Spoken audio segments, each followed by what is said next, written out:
നമസ്കാരം. സ്പോട്ട് ലൈവിലേക്ക് സ്വാഗതം. ഈ ദിവസങ്ങളിൽ തെന്നിന്ത്യൻ സിനിമാ ലോകം രണ്ട് താരങ്ങൾക്ക് പിന്നാലെയാണ്. ഐക്കൺ സ്റ്റാർ അല്ലു അർജുന്റെ അറസ്റ്റ് ആന്ധ്രയിലും തെലങ്കാനയിലും രാഷ്ട്രീയ വിവാദങ്ങൾക്ക് വഴിവെച്ചിരിക്കുന്നു. പിന്നാലെയാണ് തമിഴ്നാടനും TV-ക്ക് അധ്യക്ഷനുമായ വിജയും നടി തൃഷയും തമ്മിൽ പ്രണയത്തിലാണെന്ന രീതിയിൽ സൈബർ ക്യാമ്പയിനും നടക്കുന്നത്. ഈ വിഷയങ്ങൾ ഉൾപ്പെടെ വിശദമായി പരിശോധിക്കുകയാണ് സ്പോട്ട് ലൈവ്. 18 മണിക്കൂർ നീണ്ട ജയിൽവാസത്തിന് ശേഷം അല്ലു അർജുൻ പുറത്തിറങ്ങിയതോടെ ആരാധകർ വലിയ ആവേശത്തിലാണ്. ഒപ്പം സർക്കാരിനും പോലീസിനുമെതിരെ പ്രതിഷേധവും ആളിക്കത്തുന്നുണ്ട്. ചലച്ചിത്ര താരങ്ങളും സംവിധായകനും അടക്കമുള്ളവർ അല്ലു അർജുനെ ഹൈദരാബാദിലെ വീട്ടിലെത്തി സന്ദർശിച്ചു. Thank you. I'm safe. Nothing to worry. I'm doing well. Thank you very much. And I also like to tell that I'm a law-abiding citizen. I respect the law, and I will cooperate with them, and I'll do the needful. And very importantly, I would like to give my condolences once again to the family. It is very, very unfortunate that we went to watch a film and there was an accident, that is totally unintentional. We went to watch a movie and, due to an unfortunate accident, there's been a loss of a person. And we're always very sorry for whatever's genuinely happened. And it's purely out of my personal control. And I've been doing that for the last 20 years. Last 20 years I've been going to watch my films, and I've been to that place not just only for my film, for my uncle's films.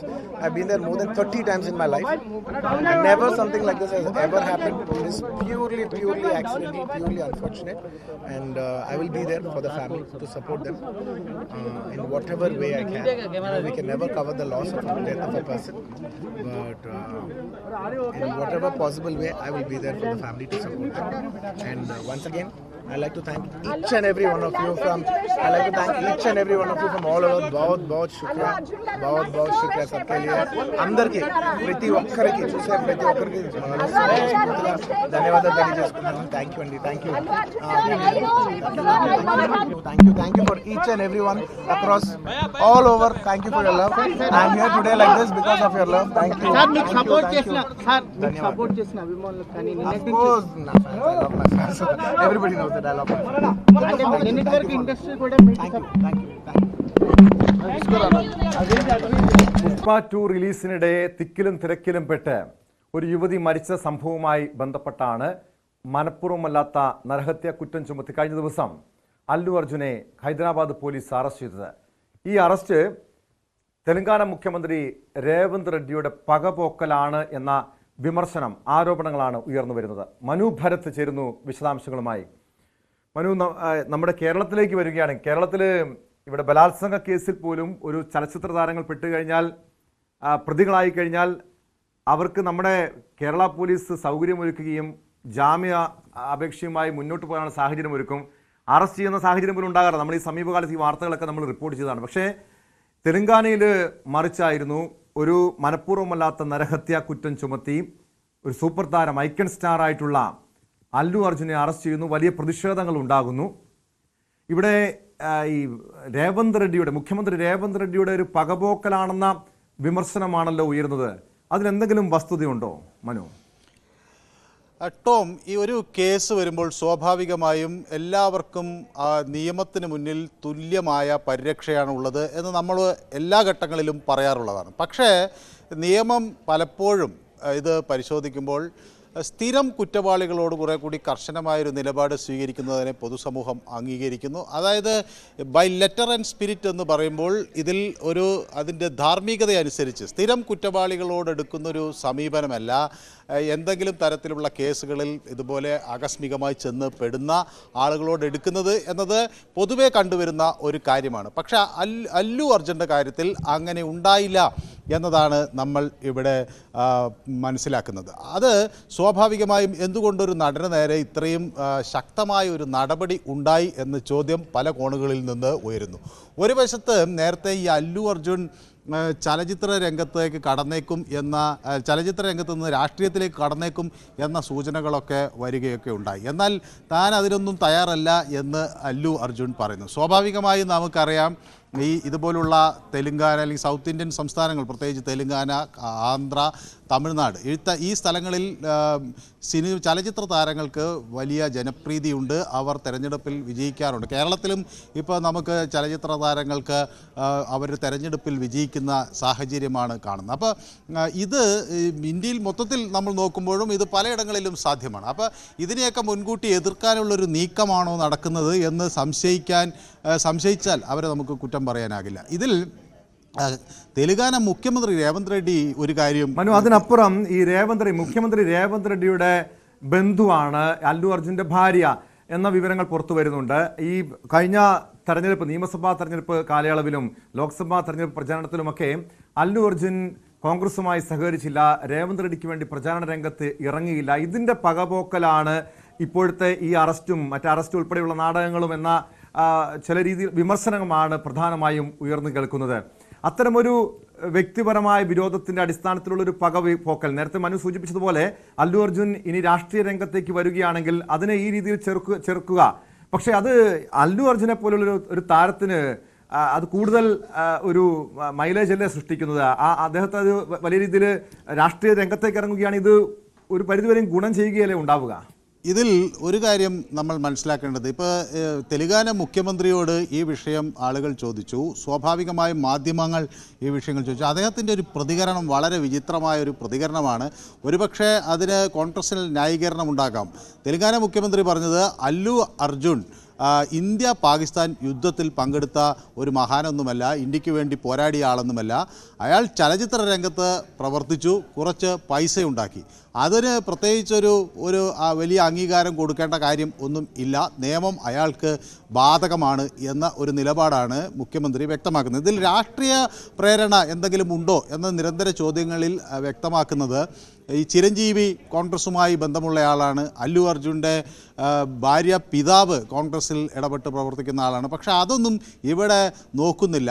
ഇവിടെ അതിനപ്പുറത്തേക്ക് ഒരു സ്ത്രീ മരിച്ചിരിക്കുന്നു, ആ വിഷയമാണ് പരിഗണനയ്ക്ക് വരുന്നത് എന്നാണ് മുഖ്യമന്ത്രിയുടെ ഒരു നിലപാടായി പുറത്തു വരുന്നത്. അപ്പോൾ സ്വാഭാവികമായും ഇതിന് പുറകിൽ രാഷ്ട്രീയ താല്പര്യങ്ങളുണ്ടോ എന്ന ചോദ്യം ഒരു വശത്ത് നിൽക്കുമ്പോൾ അത് കോൺഗ്രസ് പൂർണ്ണമായി നിഷേധിക്കുകയാണ്. പക്ഷേ BJP ഇതിനെ വേറൊരു തരത്തിൽ പ്രയോജനപ്പെടുത്താൻ അവർ രാഷ്ട്രീയമായി ഉപയോഗിക്കുന്നു. പ്രത്യേകിച്ച് കേന്ദ്ര റെയിൽവേ മന്ത്രി അശ്വിനി വൈഷ്ണവും രവി രഞ്ജൻ എന്ന BJP നേതാവുമൊക്കെയാണ് രംഗത്തെത്തിയത്. അവർ പറയുന്നത് ഇത് ഈ കോൺഗ്രസ് സർക്കാർ അധികാരത്തിൽ വന്നതിന് ശേഷം അവിടെ പോലീസും അതുപോലുള്ള ലോ ആൻഡ് ഓർഡർ സംവിധാനങ്ങളുമൊക്കെ തകർന്നിരിക്കുകയാണ്. ഇത്തരത്തിലൊരു തിരക്കുണ്ടായാൽ അത് നിയന്ത്രിക്കാനുള്ള ശേഷി പോലീസിനില്ല, പോലീസ് കൈവിട്ടു പോയിരിക്കുന്നു തുടങ്ങിയ ആരോപണങ്ങൾ ഉന്നയിച്ചാണ് ഇതിന് അല്ലു അർജുനെ മാത്രം കുറ്റം പറയുന്നത് അല്ലെങ്കിൽ അല്ലു അർജുൻ മാത്രം ഉത്തരവാദിയാണ് എന്ന് പറയുന്നതോ ശരിയല്ല എന്നൊരു നിലപാട് അവിടെ ഉയരുകയും ചെയ്യുന്നു. ഏതായാലും ടോം സൂചിപ്പിച്ച ഒരു കാര്യം നമ്മൾക്ക് ഒരു പരിധിവരെയും അത് വസ്തുതയല്ലേ മനു? കാരണം നമുക്കറിയാം ഈ അന്നത്തെ ആ തിക്കും തിരക്കും ആ യുവതിയുടെ മരണം സംഭവിച്ചതും ഒക്കെ അതിന് കാരണക്കാരൻ അല്ലു അർജുൻ മാത്രമാണെന്ന് എങ്ങനെ കരുതാൻ കഴിയും? കാരണം പോലീസിനെ മുൻകൂട്ടി അറിയിച്ചിരുന്നു എന്ന് തന്നെയാണ് അല്ലു അർജുനോട് അടുപ്പമുള്ള വൃത്തങ്ങൾ പറയുന്നത്. ഈ പോലീസ് വേണ്ട രീതിയിൽ പോലീസിന്റെ ഭാഗത്ത് നിന്ന് ഇടപെടൽ ഉണ്ടായില്ല, ആ തിക്കും തിരക്കും നിയന്ത്രിക്കാൻ പോലീസ് ശ്രമിച്ചില്ല, പോലീസിന്റെ ഭാഗത്ത് ഗുരുതരമായ വീഴ്ച ഉണ്ടായി. ഒരു പരിധിവരെയും ആ വീഴ്ച മറയ്ക്കാനുള്ള നീക്കമായി അല്ലു അർജുൻ്റെ അറസ്റ്റിനെ കാണേണ്ടതല്ലേ? ഇതിൽ രണ്ട് വാദങ്ങളുണ്ട്. ഒന്ന്, അല്ലു അർജുനുമായി ബന്ധപ്പെട്ട ആളുകളും ഇതേ വാദം തന്നെയാണ് ഉന്നയിക്കുന്നത്. ഇത് ഒരു ദൗർഭാഗ്യകരമായ ഒരു സാഹചര്യമാണ്. ഇത് ഉണ്ടായിപ്പോയി. ഇതിൽ അല്ലു അർജുനെ മാത്രം കുറ്റപ്പെടുത്തുകയോ അല്ല അല്ലു അർജുൻ ഇതിൽ ഒരു പ്രധാന ഉത്തരവാദിയാണ് എന്ന് പറയുന്നത് ശരിയായൊരു നിലപാടല്ല എന്ന അല്ലു അർജുനെ പിന്തുണയ്ക്കുന്ന വിഭാഗം വ്യക്തമാക്കുമ്പോൾ, മറുഭാഗം പോലീസിൻ്റെ പ്രത്യേകിച്ച് സെൻട്രൽ സോൺ അസിസ്റ്റന്റ് കമ്മീഷണർ ഉൾപ്പെടെയുള്ള ആളുകൾ ഇത് അല്ലു അർജുൻ്റെ ഭാഗത്തു നിന്ന് വന്നിട്ടുള്ള ഗുരുതരമായ വീഴ്ചയാണ് എന്ന് പറയുന്നു. മാത്രമല്ല, ഇതിൻ്റെ സംഘാടകരെ അവർ ശക്തമായി കുറ്റപ്പെടുത്തുന്നു. ഇതുപോലെ വലിയൊരു പരിപാടി സംഘടിപ്പിക്കുമ്പോൾ അവിടെ അവർ നേരിട്ടെത്തി പ്രധാനപ്പെട്ട ഒരു പോലീസ് ഉദ്യോഗസ്ഥനുമായി സംസാരിച്ച് ആ സാഹചര്യം കൃത്യമായി വിശദീകരിക്കേണ്ടതായിരുന്നു. അതിനു പകരം ഒരു കാഷ്വലായ ഒരു അപേക്ഷ ഏതോ തരത്തിൽ നൽകി അതിൽ നിന്ന് പോലീസ് പക്ഷേ അവിടെ എത്തി ആവശ്യമായ ഒരു ബന്ദോബസ്ത് തയ്യാറാക്കുന്നതിനൊക്കെ ശ്രമം നടത്തി എന്നാണ് അദ്ദേഹം പറയുന്നത്. പക്ഷേ അതിനപ്പുറത്തേക്ക് ഈ സംഘാടകർക്ക് ഇതിൻ്റെ ഒരു സ്വഭാവത്തെക്കുറിച്ച് വ്യക്തമായൊരു ധാരണയുണ്ട്. അല്ലു അർജുൻ വരിക, പിന്നെ അവിടെ നിന്ന് ഈ ഇത്രയും തിരക്കിനിടയിൽ ആളുകൾക്ക് നേരെ കൈ വീശുക, ഇതൊക്കെ ചെയ്യുമ്പോൾ സ്വാഭാവികമായ ഒരു തിരക്കുണ്ടാവും. ഇതൊക്കെ മുന്നിൽ കാണാതെ വളരെ അലക്ഷ്യമായ ഒരു പ്രവൃത്തി നടന്നു, അത് അംഗീകരിക്കാൻ കഴിയില്ല, അതിനെതിരെ കർശന നടപടി വേണം എന്ന് പോലീസ് നിലപാടെടുക്കുന്നു. സ്വാഭാവികമായും വിഷയം കോടതിക്ക് മുന്നിലാണ്, കോടതി ഇതിൽ വരും. ഇനി മറ്റൊരു വിഷയം കൂടി ഉയർന്നു വരാനുള്ളത്, ഈ സിംഗിൾ ബെഞ്ചിൻ്റെ ഉത്തരവിനെതിരെ ഡിവിഷൻ ബെഞ്ചിനെ പ്രോസിക്യൂഷൻ സമീപിക്കുമോ എന്നൊരു ചോദ്യം നിൽക്കുന്നു. അതിനുള്ള സാധ്യതകളുണ്ട് എന്നുള്ള വിവരങ്ങളും വരുന്നുണ്ട്. അങ്ങനെ വന്നാൽ നമുക്ക് കുറേ കൂടി ഇത് അല്ലു അർജുനെ കേന്ദ്രീകരിച്ച് തന്നെ തെലങ്കാന സർക്കാർ നീങ്ങുന്നു എന്ന ഒരു നിലപാടിലേക്ക് കാര്യങ്ങൾ പറയേണ്ടി വരും. പക്ഷേ ഏതായാലും ഈ ഒരൊറ്റ പ്രയോഗം കൊണ്ട്, ടോം നേരത്തെ സൂചിപ്പിച്ചതുപോലെ, ഈ ഒറ്റ പ്രയോഗം കൊണ്ട് അത് ഒരുപക്ഷെ അല്ലു അർജുന് അനുകൂലമായ ഒരു തരംഗമുണ്ടാക്കാൻ സാധിക്കും. കാരണം നിരവധി സിനിമാ രംഗത്തുള്ള, ചലച്ചിത്ര രംഗത്തുള്ള ചിരഞ്ജീവി എത്തുന്നു. അദ്ദേഹത്തിൻ്റെ ബന്ധുവായതുകൊണ്ട് എത്തിയതായിരിക്കാം.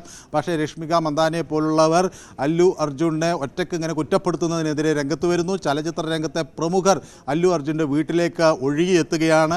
അദ്ദേഹത്തെ ആശ്വസിപ്പിക്കാനും അദ്ദേഹത്തോടൊപ്പം നിൽക്കാനും തങ്ങളുടെ പിന്തുണ അറിയിക്കാനും ഒക്കെ വരികയാണ്. ഇത് സിനിമാ രംഗത്തിന് വലിയ പ്രാധാന്യം നൽകുന്ന തെലങ്കാന പോലെ ഒരു സംസ്ഥാനത്തിൽ ഏത് തരത്തിലുള്ള പ്രതികരണങ്ങൾ ഉണ്ടാക്കും എന്ന് വ്യക്തമല്ല. അതേസമയം കോൺഗ്രസ് നേതൃത്വം ആകട്ടെ ഇത് അങ്ങനെ വെറുതെ വിടേണ്ട ഒരു കാര്യമല്ല, ഒരു സ്ത്രീ മരിച്ചിരിക്കുന്നു എന്ന് വ്യക്തമാണ്. അതേസമയം അല്ലു അർജുൻ്റെ ഈ അപകടത്തിൽ മരിച്ച ഈ സ്ത്രീയുടെ കുടുംബാംഗങ്ങൾ പോലും ഇപ്പോൾ സർക്കാരിൻ്റെ ഈ കർക്കശ നിലപാടിനോട് യോജിക്കുന്നില്ല എന്നത് ഒരു പക്ഷേ അവരെ പ്രതിരോധത്തിൽ ആക്കുകയും ചെയ്യും. ഏതായാലും കോടതിയിൽ ഈ വിഷയം വന്നപ്പോൾ ഷാറുഖ് ഖാൻ സമാനമായ ഒരു കേസിൽ നേരത്തെ പ്രതിയായിരുന്നു. അദ്ദേഹം ഈ റേസ് എന്ന് പറയുന്ന സിനിമയുടെ ഇതുമായി ബന്ധപ്പെട്ട്, റിലീസുമായി ബന്ധപ്പെട്ട് സമാനമായി പോവുകയും തൻ്റെ ഷർട്ടൂരി അല്ലെങ്കിൽ ഓവർകോട്ട് ഊരി ജനമധ്യത്തിലേക്ക് എറിയുകയും അത് വലിയൊരു തിക്കും തിരക്കും ഉണ്ടാക്കുകയും ക്രമസമാധാനം താളം തെറ്റുന്ന ഒരു സാഹചര്യം സൃഷ്ടിക്കുകയൊക്കെ ചെയ്തപ്പോൾ അദ്ദേഹത്തിനെതിരെ അങ്ങനെ വലിയൊരു കർശനമായ ഒരു നടപടി സ്വീകരിച്ചില്ല എന്ന കാര്യം കൂടി നിയമവൃത്തങ്ങൾ ചൂണ്ടിക്കാണിക്കുന്നു. അപ്പോൾ കഴിഞ്ഞ ദിവസം കോടതിയും അതാണ് പറയുന്നത്, ഒരു സെലിബ്രിറ്റി ആയതുകൊണ്ട് എവിടെയും പോകാൻ പാടില്ല എന്നുള്ള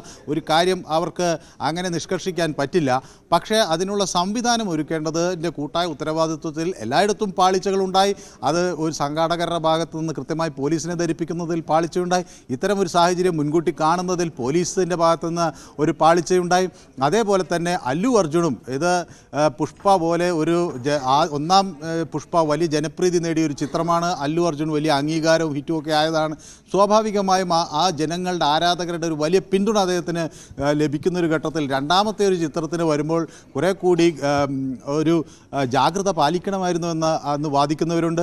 പക്ഷേ അല്ലു അർജുൻ പറയുന്നത് താൻ ഇതിനു മുമ്പ് 30 തവണ ഇതേ സ്ഥലത്ത് പോയിട്ടുണ്ട്, പക്ഷേ ഇങ്ങനെയൊന്നും ഉണ്ടായിട്ടില്ല. പക്ഷേ കഴിഞ്ഞ 30 തവണയിൽ നിന്ന് വ്യത്യസ്തമായി അല്ലു അർജുൻ ചലച്ചിത്ര രംഗത്ത് അദ്ദേഹത്തിൻ്റെ ജനപ്രീതി 10 മടങ്ങ് അല്ലെങ്കിൽ 100 ഇരട്ടിയായി വർദ്ധിച്ചു എന്നുകൂടി കണക്കാക്കാൻ അദ്ദേഹത്തിന് കഴിഞ്ഞില്ല. അങ്ങനെ പല കോണുകളിൽ നിന്ന് വീഴ്ചകൾ ഉണ്ടായിട്ടുണ്ട്. പക്ഷേ ഇതിനൊക്കെ അപ്പുറത്തേക്ക് ടോം സൂചിപ്പിച്ച പോലെ രാഷ്ട്രീയമായി ഇതിനെ ആക്രമിക്കുന്ന ഒരു ശരിയായ നിലപാടല്ല. അല്ലു അർജുൻ എന്തായാലും ഒരു സ്ഥിരം കുറ്റവാളിയല്ല, അല്ലെങ്കിൽ നിരന്തരമായി കുറ്റകൃത്യങ്ങളിൽ ഏർപ്പെടുന്ന ആളല്ല. അത്തരം പ്രശ്നങ്ങൾ കൂടി ഒരു നിയമപരമായ കാര്യങ്ങൾ വരുമ്പോൾ പരിഗണിക്കേണ്ടതുണ്ട്.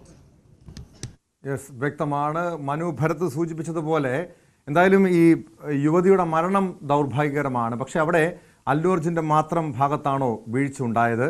പോലീസിൻ്റെ ഭാഗത്തും ഈ ക്രമസമാധാന പ്രശ്നം ഇത് നിയന്ത്രിക്കാൻ, ഈ തിക്കും നിയന്ത്രിക്കാൻ പോലീസിന് കഴിഞ്ഞില്ല എന്ന ആക്ഷേപം മറുവശത്തുണ്ട്.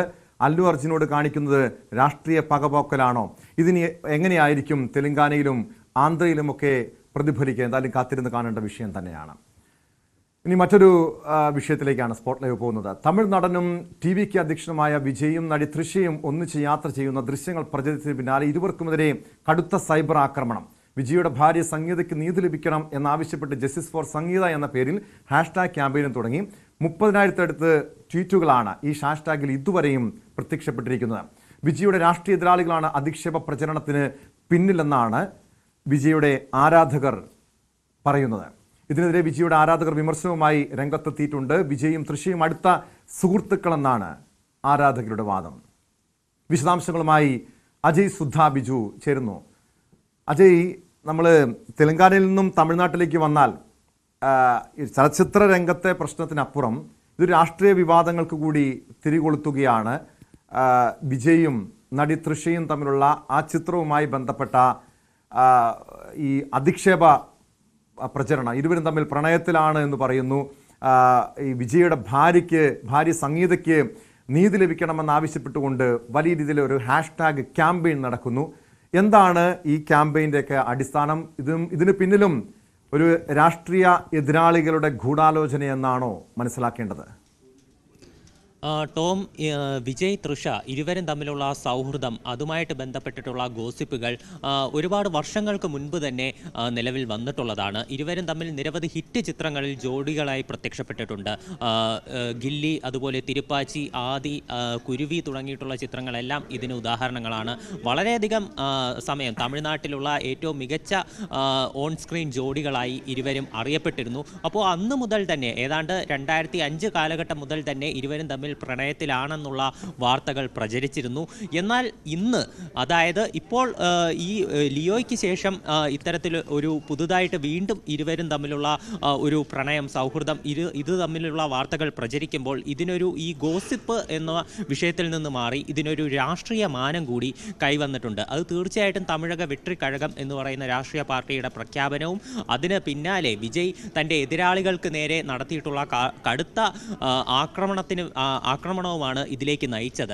ഇപ്പോൾ വിജയുടെ എതിരാളികളായിട്ടുള്ള ഓപ്പോസിറ്റ് ഫാൻസ് മാത്രമല്ല, വിജയുടെ എതിർ പക്ഷത്ത് നിൽക്കുന്ന പാർട്ടിക്കാർ പോലും ഈ വിജയ് തൃഷ ബന്ധത്തിൽ ഗോസിപ്പുകൾ ഏറ്റുപിടിച്ചിരിക്കുകയാണ്. ഇരുവരും തമ്മിൽ പ്രണയത്തിലാണെന്നും വിജയുടെ ഭാര്യയായിട്ടുള്ള സംഗീതയ്ക്ക് നീതി ലഭിക്കണമെന്നുമാണ് ആവശ്യപ്പെട്ടിട്ടുള്ളത്. വിജയും ഭാര്യയും തമ്മിൽ പ്രശ്നത്തിലാണെന്ന് ഈ എതിരാളികൾ പറയാനായിട്ട് മറ്റൊരു കാര്യം കൂടി ഇതിന് ഒരു ആക്കം കൂട്ടുന്നുണ്ട്. കാര്യം വിജയുടെ പല ചിത്രങ്ങളുടെയും ഓഡിയോ ലോഞ്ചുമായിട്ട് ബന്ധപ്പെട്ടിട്ടുള്ള ഫംഗ്ഷൻ ഒന്നും തന്നെ സംഗീത ഈ അടുത്ത കാലത്തൊന്നും തന്നെ പ്രത്യക്ഷപ്പെട്ടിരുന്നില്ല. അതുപോലെ തന്നെ വിജയുടെ പാർട്ടി പ്രഖ്യാപനവുമായി ബന്ധപ്പെട്ടിട്ട് നടന്ന ചടങ്ങുകളിലൊന്നും തന്നെ സംഗീത എത്തിയിരുന്നില്ല. അപ്പോൾ ഇത്തരത്തിൽ വിജയുടെ കൂടെ പൊതുവേദികളിൽ സംഗീതയെ കാണാതായി തുടങ്ങിയിട്ട് വളരെയധികം നാളുകളായി കഴിഞ്ഞിരിക്കുന്നു. അപ്പോൾ ഇതോടെ ഇരുവരും തമ്മിൽ പിരിഞ്ഞു ജീവിക്കുകയാണ് എന്നുള്ള അഭ്യൂഹങ്ങൾ തമിഴ്നാട് മേഖലയിൽ ഒരു വ്യക്തിപരമായ കാര്യമാണ്. ഒരുപക്ഷെ അവരുടെ കുടുംബ പ്രശ്നമാകാം. നേരത്തെ അജയ് സൂചിപ്പിച്ചതുപോലെ ഈ സംഗീത പല ക്ഷേത്രങ്ങളിൽ പോകുക, പൊതുജനങ്ങളൊക്കെ പോകുമ്പോൾ തനിച്ചാണ് പോകുന്നത്, വിജയം ഉണ്ടാകാറില്ല. അതുപോലെ തന്നെ വിജയുമായി ബന്ധപ്പെട്ട അല്ലെങ്കിൽ വിജയുടെ ചിത്രങ്ങളുടെ പ്രൊമോഷൻ, മറ്റു ചടങ്ങുകളിലൊന്നും സംഗീതയും പങ്കെടുക്കാറില്ല. ഇതുതന്നെയാണ് ഇപ്പോഴത്തെ ഈ വിവാദത്തിന് പ്രധാനമായും ഈ രാഷ്ട്രീയ എതിരാളികളടക്കം അല്ലെങ്കിൽ ഈ സോഷ്യൽ മീഡിയ ക്യാമ്പയിൻ നടത്തുന്നവരടക്കം ചൂണ്ടിക്കാണിക്കുന്ന കാര്യവും. പക്ഷെ അതിനപ്പുറം ഒരു രാഷ്ട്രീയ മാനം ഇതിനിപ്പോൾ ഉണ്ടായിട്ടുണ്ടോ അജയ്? കാരണം നമ്മളിവിടെ ശ്രദ്ധിക്കേണ്ടത് ഈ ഒരു 30,000-ഓളം ട്വീറ്റുകൾ ഇതേ പേരിൽ Sangeetha safe for Sangeetha, justice for Sangeetha എന്ന പേരിൽ ഹാഷ്ടാഗ് ക്യാമ്പയിൻ നടക്കുന്നു. അത് ട്വിറ്ററിൽ, ഇൻസ്റ്റഗ്രാമിൽ, ഫേസ്ബുക്കിലൊക്കെ വ്യാപകമായ രീതിയിൽ ചിത്രം പ്രചരിക്കുന്നു. ഇരുവരും തമ്മിൽ പ്രണയമെന്ന് പറയുന്നു. ഇതിന് പിന്നിൽ ആസൂത്രിതമായ നീക്കമുണ്ടോ? അങ്ങനെയെങ്കിൽ ഇത് ആരാണ് എന്ന് വ്യക്തമായിട്ടുണ്ടോ? ഈ ഹെയ്റ്റ് ക്യാമ്പയിനെതിരെ വിജയോ തൃഷയോ പോലീസിലോ മറ്റോ പരാതിപ്പെട്ടിട്ടുണ്ടോ? ടോം സൂചിപ്പിച്ചതുപോലെ തന്നെ ഈ വിജയുടെ രാഷ്ട്രീയ പ്രവേശനം അത് തന്നെയാണ് തീർച്ചയായിട്ടും ഈ വിഷയത്തെ ഇത്രയധികം ചൂടുപിടിപ്പിക്കാനുള്ള കാരണം. ഈ ജസ്റ്റിസ് ഫോർ സംഗീത എന്ന് പറയുന്ന ഹാഷ്ടാഗ് ഇപ്പോൾ 30,000 കടന്ന് 34,000 പിന്നിട്ടിട്ടുണ്ട് ആ ഹാഷ്ടാഗുകളുടെ എണ്ണം എന്ന് പറയുന്നത്. ഇത് മാത്രമല്ല, ഈ ഹാഷ്ടാഗിനൊപ്പം തൃഷ കൃഷ്ണ എന്ന് പറയുന്ന ഒരു ഹാഷ്ടാഗും നിലവിൽ ട്രെൻഡിങ് ആയിക്കൊണ്ടിരിക്കുകയാണ്. അതായത് തൃഷയുടെ പേരിനോട് ചേർത്തും ഇത്തരത്തിൽ ഹാഷ്ടാഗുകൾ വരുന്നുണ്ട്. നിലവിൽ ഇരു താരങ്ങളും വിജയോ തൃഷയോ ഈ വിഷയത്തിൽ ഇതുവരെയും പ്രതികരിച്ചിട്ടില്ല. ഇതുപോലെ തന്നെ ചലച്ചിത്ര മേഖലയുമായി ബന്ധപ്പെട്ട് നിൽക്കുന്ന സൗഹൃദത്തിലായിട്ടുള്ള താരങ്ങളെ സംബന്ധിച്ചുള്ള ഗോസിപ്പുകൾ ഇതിനു മുൻപ് തന്നെ പലരുമായി ചേർത്ത് വെച്ച് വന്നിരുന്നു. തമിഴല്ലാതെ നമ്മൾ ബോളിവുഡ് നോക്കുകയാണെങ്കിൽ പ്രിയങ്ക ചോപ്ര, ഷാരൂഖ് ഖാൻ ബന്ധത്തിൽ ഇതിനു മുൻപേ തന്നെ ആരോപണങ്ങളുണ്ടായിരുന്നു. അതുപോലെ തന്നെ സൽമാൻ ഖാൻ, കത്രീന കൈഫ് ബന്ധം, അത്തരത്തിലുള്ള ഒരു അഭ്യൂഹങ്ങളെല്ലാം ഇതിനു മുൻപേ പലതവണ നമ്മൾ കണ്ടിട്ടുണ്ട്. എന്നാൽ ഇതിൽ വിജയ് തൃഷ എന്ന് പറയുന്ന ഇരുവരുടെ സൗഹൃദത്തിലേക്ക് വരുമ്പോൾ അത് ഇപ്പോൾ നിലവിൽ ഇത്രയധികം ഒരു രൂക്ഷമാകാനുള്ള കാരണം വിജയുടെ രാഷ്ട്രീയ പ്രവേശനം തന്നെയാണ്. DMK പ്രവർത്തകർ ആരോപിക്കുന്ന മറ്റൊരു പ്രധാനപ്പെട്ട കാര്യം, തമിഴ്നാട്ടിൽ കടുത്ത പ്രളയം നേരിട്ടുകൊണ്ടിരിക്കുകയാണ്. ഇതുവരെയായിട്ടും 2000-ലധികം പേരെ വിവിധ ദുരിതാശ്വാസ ക്യാമ്പുകളിലായിട്ട് മാറ്റിപ്പാർപ്പിച്ച് കഴിഞ്ഞു. തമിഴ്നാട് ഇത്രയധികം വലിയ പ്രതിസന്ധിയിലൂടെ കടന്നു പോകുമ്പോൾ വിജയ് സഹതാരത്തിനൊപ്പമുള്ള വിവാഹ സൽക്കാരത്തിൽ പങ്കെടുത്തുകൊണ്ടിരിക്കുകയാണെന്നാണ് DMK പറയുന്നത്.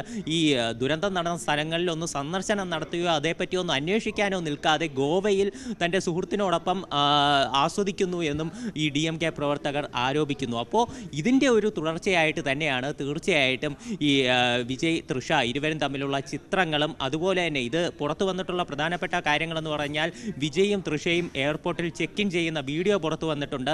അതുമാത്രമല്ല വിജയ്, തൃഷ, വിജയുടെ മാനേജറായിട്ടുള്ള ജഗദീഷ്, അതുപോലെ തന്നെ വിജയുടെ അംഗരക്ഷകർ, ഇത്രയും പേരുൾപ്പെടെ 6 പേർ രാവിലെ 12-ാം തീയതി രാവിലെ 6:45 ചാർട്ട് ചെയ്ത പ്രത്യേക ഫ്ലൈറ്റിൽ പോയിട്ടുള്ള രേഖകളും പുറത്തു വന്നിട്ടുണ്ട്.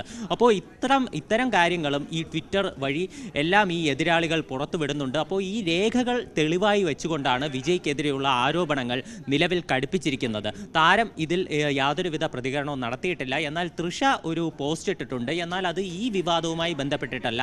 താൻ സിനിമാ രംഗത്ത് 20 വർഷം പൂർത്തിയാക്കിയതുമായി ബന്ധപ്പെട്ട് തൃഷ ഒരു പോസ്റ്റ് ആണ് വിവരങ്ങൾ നൽകിയത്. എന്തായാലും തമിഴ്നാട്ടിൽ ഈ ഹേറ്റ് ക്യാമ്പയിൻ വലിയ രീതിയിൽ ചർച്ചയാകുന്നുണ്ട്. ഇപ്പോൾ ലോക്സഭയിൽ പ്രതിപക്ഷ നേതാവ് രാഹുൽ ഗാന്ധി സംസാരിക്കുന്നു. തത്സമയ സംപ്രേഷണത്തിൽ दिल्ली में स्पीकर सर, दिल्ली के चारों ओर जंगल हुआ करता था. जो आज यहां रहते हैं उनको ताजुब होगा कि एम्स के बिल्कुल बगल में जंगल शुरू होता था. जहां रेलवे म्यूजियम है वहां पे जंगल शुरू होता था. वैसे ही जंगल में दोनों नॉर्थ और साउथ, वैसे ही जंगल में हजारों साल पहले एक युवा, 6-7 साल का युवा, हर रोज सुबह उठ के 4 बजे उठ के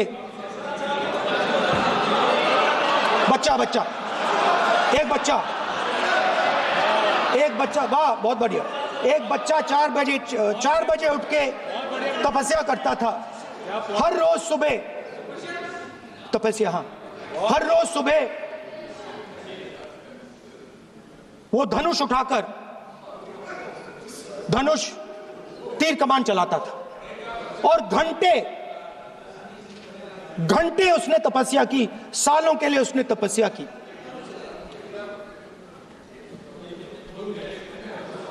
पास लोगों को पता लगने लगा कि लड़का है. यही तो आप नहीं समझ सकते हो, यही तो प्रॉब्लम है. धनुष में तपस्या है, मनरेगा के काम करने में तपस्या है. तपस्या का मतलब शरीर में गर्मी पैदा करना, समझिए. हाँ, तब का ये मतलब है, तपस्या का ये मतलब है. तो ये तपस्या कर रहा था. लोगों को पता लगा और वो गुरु के पास गया. लड़के का नाम एकलव्य था और वो गुरु के पास गया और उसने कहा, गुरु द्रोणाचार्य जी, मैं सालों से धनुष चलाना सीख रहा हूं. मैंने अपनी पूरी शक्ति इसमें डाली है.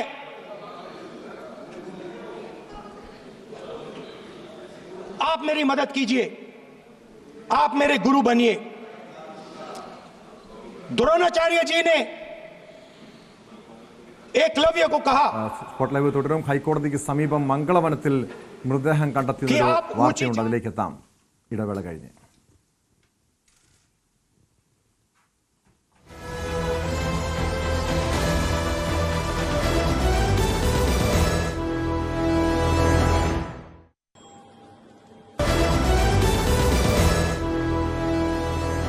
സ്പോട്ട് ലൈവ് തുടരുന്നു. എറണാകുളം ഹൈക്കോടതിക്ക് സമീപം മംഗളവനത്തിൽ മൃതദേഹം കണ്ടെത്തിയൊരു വാർത്തയാണ് സ്പോട്ട് ലൈവിനെ പരിശോധിക്കുന്നത്. കേന്ദ്ര സമുദ്ര മത്സ്യ ഗവേഷണ സ്ഥാപനത്തിന്റെ ഗേറ്റിന്റെ കമ്പിയിൽ കോർത്ത നിലയിലാണ് തമിഴ്നാട് സ്വദേശിയുടെ മൃതദേഹം നഗ്നമായ നിലയിൽ കണ്ടെത്തിയത്. നാഷണൽ ഇൻസ്റ്റിറ്റ്യൂട്ട് ഓഫ് ഓഷ്യനോഗ്രഫി കെട്ടിടത്തിന്റെ ഗേറ്റ് ചാടിക്കിടക്കുന്നതിനിടെ കമ്പി കുത്തിക്കയറിയാണ് മരണം. അസ്വാഭാവിക മരണത്തിന് പോലീസ് കേസെടുത്ത് അന്വേഷണം ആരംഭിച്ചിട്ടുണ്ട്. വിശദാംശങ്ങളുമായി നവമി ദിനേശ് ചേരുന്നു കൊച്ചിയിൽ നിന്ന്. നവമി, കൊച്ചി നഗരത്തിന്റെ ഹൃദയഭാഗമാണ് ഈ മംഗളവനം. ഇവിടെ രാവിലെ ആളുകൾ ഈ ഞെട്ടലോടെയാണ് ഈ വാർത്ത കേട്ടത്. കാരണം ഒരു ദുരൂഹ സാഹചര്യത്തിൽ മൃതദേഹം കണ്ടെത്തുന്നു. തുടക്കത്തിൽ അത് ഒരു കൊലപാതകമാണോ എന്ന രീതിയിൽ പോലും സംശയങ്ങൾ ഉണ്ടാകുന്നു. പോലീസിന്റെ പ്രാഥമികമായിട്ടുള്ള നിഗമനം എന്താണ്? എന്തെങ്കിലും ഈ സംഭവത്തിൽ എന്തെങ്കിലും ദുരൂഹതയുണ്ടോ?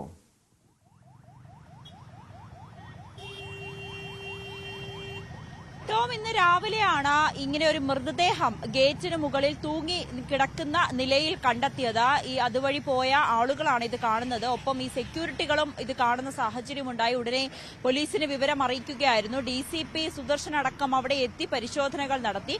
പോലീസിന്റെ പ്രാഥമികമായിട്ടുള്ള നിഗമനം അനുസരിച്ച് ഇത് ഈ ഗേറ്റ് ചാടിക്കടക്കുന്നതിനിടയിൽ അബദ്ധവശാൽ ഈ നല്ല കൂർത്ത കമ്പിയാണ് ഗേറ്റിന് മുകളിലുള്ളത്. ആ കമ്പിയിൽ അറിയാതെ ഉടക്കി അങ്ങനെയാണ് ആ കുത്തിക്കയറിയാണ് മരണം എന്നുള്ള ഒരു നിഗമനത്തിലാണ് പോലീസ് എത്തി നിൽക്കുന്നത്. കാരണം മലദ്വാരത്തിലൂടെ കയറി തൊടയിലേക്ക് ഇത് കുത്തി ഇറങ്ങിയ നിലയിലായിരുന്നു മൃതദേഹം കാണപ്പെട്ടത്. അതായത് മദ്യപിച്ച് ലഹരിയിലായിരുന്നു, ബോധമില്ലാത്ത അവസ്ഥയിൽ ഇയാൾ മതിൽ ഗേറ്റ് ചാടിക്കടക്കാൻ ശ്രമിക്കുന്നതിനിടയിലാണ് കാൽ വഴുതി ഇതിലേക്ക് വീണു പോയതാകാം എന്നൊരു നിഗമനത്തിലാണ് പോലീസ് എത്തി നിൽക്കുന്നത്. ഫോറൻസിക് പരിശോധനയിൽ ഇയാളുടെ മൃതദേഹത്തിൽ മറ്റ് പാടുകളോ അല്ലെങ്കിൽ ഏതെങ്കിലും തരത്തിലുള്ള മർദ്ദനത്തിന്റെയോ കൈപ്പാടുകളോ ഒന്നും തന്നെ കണ്ടെത്തിയിട്ടുമില്ല. അതുകൊണ്ട് തന്നെയാണ് ഇങ്ങനൊരു നിഗമനത്തിലേക്ക് എത്തിയതും. ഇയാൾ വസ്ത്രം ധരിച്ചിരുന്നില്ല എന്നുള്ളത് കൂടി പോലീസ് പറയുന്നുണ്ട്. ഇയാളുടെ പാന്റ് തൊട്ട് സൈഡിലായി കിടക്കുന്നതും കാണാൻ കഴിഞ്ഞു. പോലീസ് പറയുന്നത് സ്ഥിരം ഈ ഭാഗത്ത് കൂടി ഇങ്ങനെ മദ്യപിച്ച് അല്ലെങ്കിൽ വിവസ്ത്രനായിട്ടൊക്കെ നടന്നു പോകുന്ന ഒരാളാണ്, തമിഴ്നാട് സ്വദേശിയാണ്. പക്ഷെ ഇയാളെ കുറിച്ചുള്ള കൂടുതൽ വിവരങ്ങളൊന്നും പോലീസിന് ലഭ്യമായിട്ടില്ല. നാട്ടുകാരിൽ നിന്നും ലഭിച്ച ചെറിയ സൂചനകളിൽ നിന്നാണ് ഇയാൾ തമിഴ്നാട് സ്വദേശിയാണെന്ന് മനസ്സിലായത്. പക്ഷേ എന്തിനാണ് ഇയാൾ ആ വനത്തിനുള്ളിലേക്ക് പോയത്, മംഗളവനത്തിനുള്ളിലേക്ക് പോയത്? മംഗളവനത്തിൽ തന്നെ സമുദ്ര ഗവേഷണ കേന്ദ്രത്തിന്റെ കെട്ടിടത്തിന്റെ മുൻവശത്തുള്ള ഗേറ്റിലാണ്. അതായത് ഇയാൾ ഒന്നെങ്കിൽ ഈ കെട്ടിടത്തിൽ നിന്നും പുറത്തേക്ക് ഇറങ്ങാൻ ശ്രമിച്ചു, അല്ലെങ്കിൽ പുറത്തു നിന്നും കെട്ടിടത്തിനുള്ളിലേക്ക്. ഇതിലെന്താണെന്ന് പോലീസിന് ഇപ്പോഴും കൃത്യമായി വിവരം ലഭിച്ചിട്ടില്ല. പരിശോധന നടത്തുന്നതേ ഉള്ളൂ. അവിടെ എപ്പോഴും നമുക്കറിയാം ഹൈക്കോടതിയുടെ പിൻവശത്താണ്, വലിയ സുരക്ഷയുള്ള ഒരിടമാണെങ്കിൽ പോലും രാത്രി സമയത്തായതിനാൽ അവിടെ ഈ സെക്യൂരിറ്റികൾ മാത്രമേ ഉണ്ടായിരുന്നുള്ളൂ. പക്ഷെ അവരും ഇത് കണ്ടിട്ടില്ല. ഇന്ന് രാവിലെ മാത്രമാണ് അവരും ഇത് കാണുന്നത്. എന്താണ് ഇവിടെ സംഭവിച്ചതെന്നും പോലീസും അന്വേഷണം നടത്തിക്കൊണ്ടുവരികയാണ്. ടോം, തീർച്ചയായും നവമി, ആകെ തുടക്കത്തിൽ തന്നെ ചില ദുരൂഹതകൾ ഉണ്ടായിരുന്നല്ലോ ഈ കേസുമായി ബന്ധപ്പെട്ട്. പ്രത്യേകിച്ചും ഒരു ഗേറ്റിന് മുകളിൽ ഈ കൂർത്ത കമ്പിയാണെങ്കിൽ പോലും ഒരു മുകളിൽ നിന്ന് വീണാൽ മാത്രമേ ഈ രീതിയിൽ ഒരു ആഴത്തിൽ ഒരു മുറിവുണ്ടാവുകയുള്ളൂ, മരണം വരെ സംഭവിക്കാനുള്ള സാഹചര്യമുള്ളൂ. പക്ഷേ ഈ ഗേറ്റ് ചാടിക്കിടക്കുമ്പോൾ ആ കമ്പിയിൽ കുരുങ്ങി മരണം സംഭവിക്കുന്നു പറയുമ്പോൾ അത്ര വിശ്വസനീയമാണോ? പോലീസ് ഏത് സാഹചര്യത്തിലാണ് ഇത് മറ്റ് രീതിയിലുള്ള ദുരൂഹതയില്ല, ഈ കേസിനില്ല, ഇത് ഒരു കൊലപാതക സാധ്യതയൊന്നും പോലീസ് പരിശോധിക്കാത്തത്?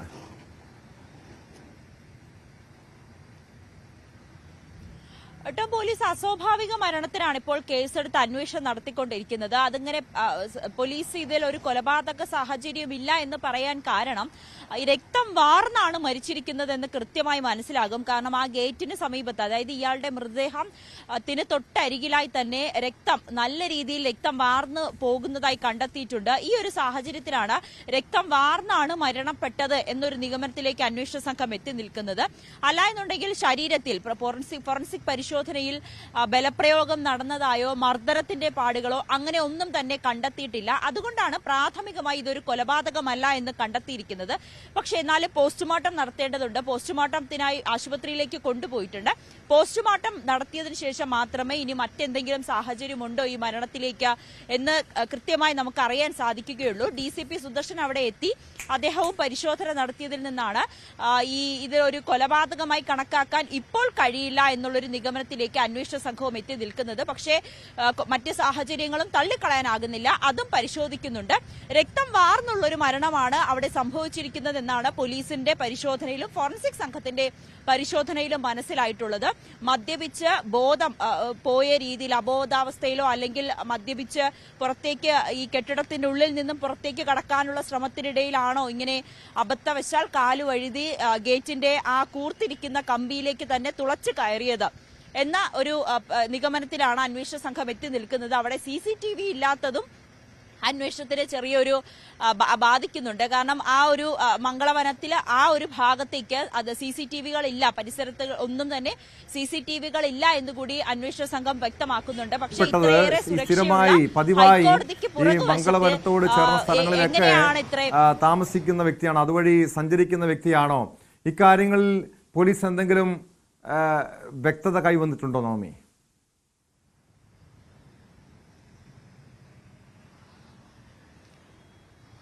ടോം, പോലീസ് പറയുന്നത്, അതായത് നാട്ടുകാരിൽ നിന്നും ചോദിച്ചറിഞ്ഞപ്പോൾ മനസ്സിലായത് ഇയാൾ നിരന്തരം ഈ മദ്യപാനിയായി അല്ലെങ്കിൽ റോഡിൽ ബഹളമുണ്ടാക്കി ഇടയ്ക്കൊക്കെ നഗ്നനായി പോകുന്ന ഒരു വ്യക്തി തന്നെയാണ്. തമിഴ്നാട് സ്വദേശിയാണ്. പക്ഷേ ഇയാളെ കുറിച്ചുള്ള മറ്റ് വിവരങ്ങളൊന്നും തന്നെ ഇപ്പോഴും അന്വേഷണ സംഘത്തിന് ലഭിച്ചിട്ടുമില്ല. അത് പരിശോധിച്ചു വരികയാണ്. ഇയാളുടെ കുടുംബത്തെക്കുറിച്ചോ അല്ലെങ്കിൽ ഇയാളുടെ മറ്റ് ചുറ്റുപാടുകളെ കുറിച്ചോ ഒന്നും നാട്ടുകാർക്കും ധാരണയില്ല. ഇയാൾ എവിടെയാണ് താമസിക്കുന്നതെന്ന് പോലും അറിയില്ല.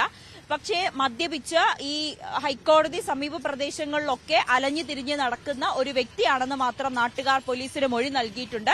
പോലീസ് ഇയാളുടെ ബാക്കി കാര്യങ്ങൾ, ഈ കുടുംബം എന്തിനാണ് ഇവിടെ വന്നത്, ഇയാൾക്ക് ഇവിടെ സൗഹൃദങ്ങളുണ്ടോ, ഇന്നലെ മദ്യപിക്കാൻ സമയത്തൊക്കെ സുഹൃത്തുക്കളും ഒപ്പം ഉണ്ടായിരുന്നോ, എന്നീ കാര്യങ്ങൾ കൂടി പോലീസിന്റെ അന്വേഷണ പരിധിയിലുണ്ട്. CCTV ദൃശ്യങ്ങൾ ലഭിക്കാത്തതാണ് ഇപ്പോൾ പോലീസിനെ സംബന്ധിച്ച് ചെറിയൊരു തടസ്സമായി നിൽക്കുന്നത്. എങ്കിൽ പോലും ഈ ഹൈക്കോടതിയുടെ പുറകുവശത്തുള്ള CCTV-യുടെയൊക്കെ ദൃശ്യങ്ങളടക്കം ശേഖരിച്ച് ഇയാൾ ഒറ്റയ്ക്കാണോ അവിടെ വന്നത് എന്നതുകൂടി പരിശോധിക്കാനുള്ള തയ്യാറെടുപ്പിലാണ് അന്വേഷണ സംഘം. ടോം.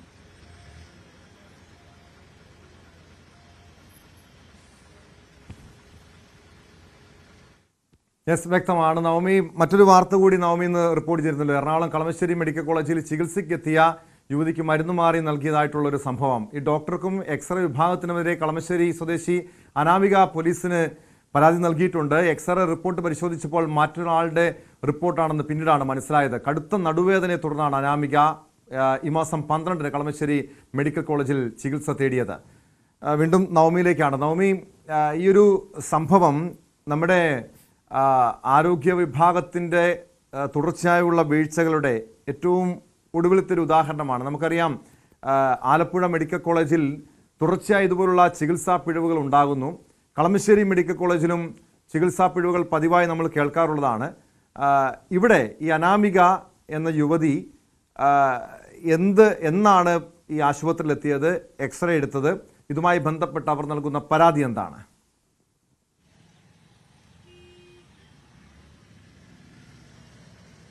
ടോം, കളമശ്ശേരി സ്വദേശിയായ 34 വയസ്സുള്ള യുവതി അനാമിക കഴിഞ്ഞ ദിവസം, അതായത് 11-ാം തീയതിയാണ് വീട്ടിൽ ഒന്ന് തെന്നി വീണത്. അതിനെ തുടർന്ന് കഠിനമായ നടുവേദനയുമായി കളമശ്ശേരി മെഡിക്കൽ കോളേജിലേക്ക് പോയി. 12-ാം തീയതി രാവിലെയാണ് കളമശ്ശേരി മെഡിക്കൽ കോളേജിലെ സഹോദരനുമായി പോയത്.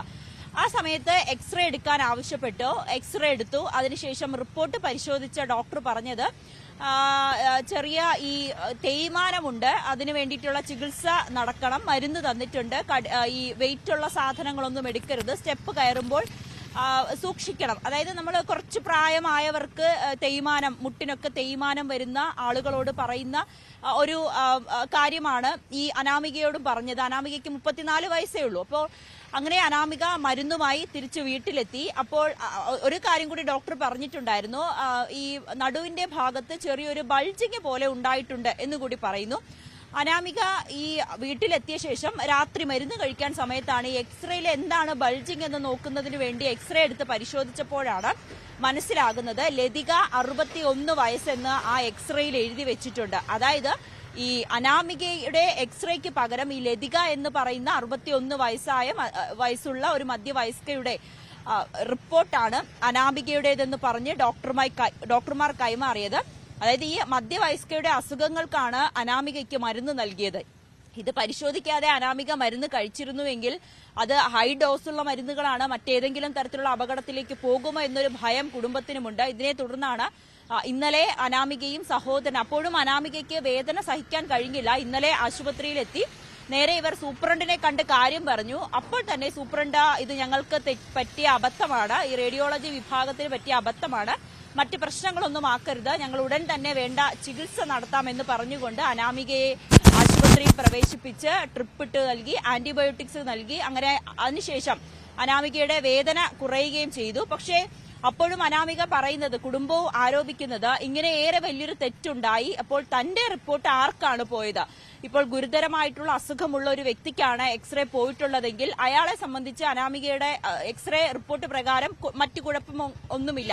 അങ്ങനെ ഗുരുതരമായ അസുഖമുള്ള ഒരു വ്യക്തിക്കാണ് ഇങ്ങനെ ഒരു തെറ്റായിട്ടുള്ള റിസൾട്ട് നൽകിയതെങ്കിൽ അയാളുടെ ജീവന് തന്നെ ഇത് ആപത്തായിരിക്കില്ല. അത് ആരാണെന്ന് കണ്ടെത്താൻ മെഡിക്കൽ കോളേജ് തയ്യാറാകുന്നില്ല.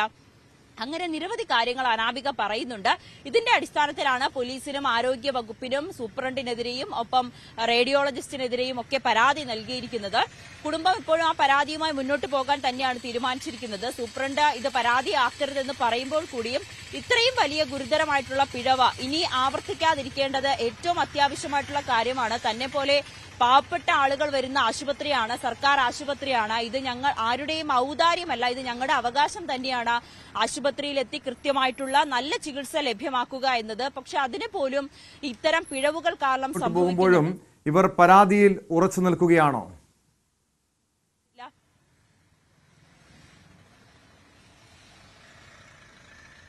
ടോം, ഇപ്പോഴും അനാമികയും കുടുംബം പരാതിയിൽ ഉറച്ചു നിൽക്കുകയാണ്. രണ്ട് കാര്യങ്ങളാണ് ഇവർ ആവശ്യപ്പെടുന്നത്. ഇത്രയേറെ ഗുരുതരമായിട്ടുള്ള പിഴവ് സംഭവിച്ച ഉദ്യോഗസ്ഥർക്കെതിരെ നടപടിയെടുക്കുക. രണ്ടാമത്, അനാമികയുടെ റിപ്പോർട്ട് അത് ആർക്കാണ് പോയതെന്ന് കൂടി ഞങ്ങൾക്ക് അറിയണം. കാരണം ആ ഗുരുതരമായിട്ടുള്ള അസുഖമുള്ള വ്യക്തിക്കാണ് പോയതെങ്കിൽ അവർ ഇപ്പോൾ ചികിത്സ തേടാതിരിക്കുന്ന സാഹചര്യമാണ്. അത് അനുവദിക്കാൻ പാടില്ല. ഞങ്ങളെ പോലെ അല്ലെങ്കിൽ തനിക്ക് പറ്റിയതുപോലെ ഒരു അബദ്ധം അല്ലെങ്കിൽ തനിക്ക് പറ്റിയതുപോലുള്ള ഒരു സംഭവം മറ്റാരെങ്കിലും അറിയാതിരുന്നിട്ടുണ്ടെങ്കിൽ അത് അവരെ അറിയിക്കണം. ഈ ഉദ്യോഗസ്ഥർക്കെതിരെ, ഡോക്ടർമാർക്കെതിരെ നടപടിയെടുക്കണം എന്നീ ആവശ്യങ്ങളാണ് അനാമികയും സഹോദരനും ന്യൂസ് 18നോട് പറഞ്ഞത്. എന്തായാലും അവർ പരാതിയുമായി മുന്നോട്ട് പോകാൻ തന്നെയാണ് തീരുമാനിച്ചിരിക്കുന്നത്. ആരോഗ്യ വകുപ്പിനും പോലീസിനുമാണ് ഇപ്പോൾ പരാതി നൽകിയിരിക്കുന്നത്. ടോം, ഈ പരാതിയിൽ കളമശ്ശേരി മെഡിക്കൽ കോളേജ് സൂപ്രണ്ട് അന്വേഷണം ആരംഭിച്ചിട്ടുണ്ട്. ഇവർ പോലീസിൽ പരാതി നൽകിയിട്ടുണ്ടെന്ന് പറയുന്നുണ്ടല്ലോ. പോലീസ് ഈ സംഭവത്തിൽ കേസെടുത്തിട്ടുണ്ടോ? അതോ ഈ മെഡിക്കൽ ബോർഡിന്റെ, ഇതുമായി ബന്ധപ്പെട്ട മെഡിക്കൽ ബോർഡിന്റെ റിപ്പോർട്ടിനെ തുടർന്ന് മാത്രമായിരിക്കും, അത് ലഭിച്ച ശേഷം മാത്രമായിരിക്കുമോ പോലീസ് നടപടി സ്വീകരിക്കുക?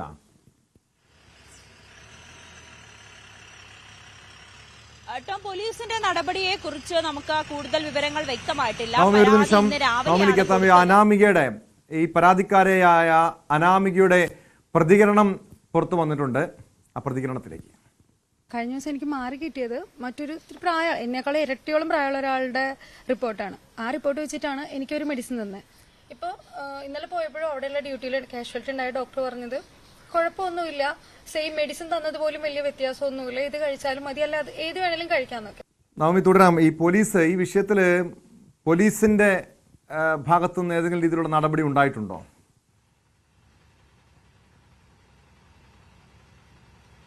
പോലീസ് ഇതുമായി ബന്ധപ്പെട്ട നടപടികളൊന്നും തന്നെ കൈക്കൊണ്ടിട്ടില്ല എന്നാണ് നമുക്ക് അറിയാൻ കഴിഞ്ഞത്. ഇന്ന് രാവിലെയാണ് അനാമികയും സഹോദരനും പോലീസിന് പരാതി നൽകിയിരിക്കുന്നത്.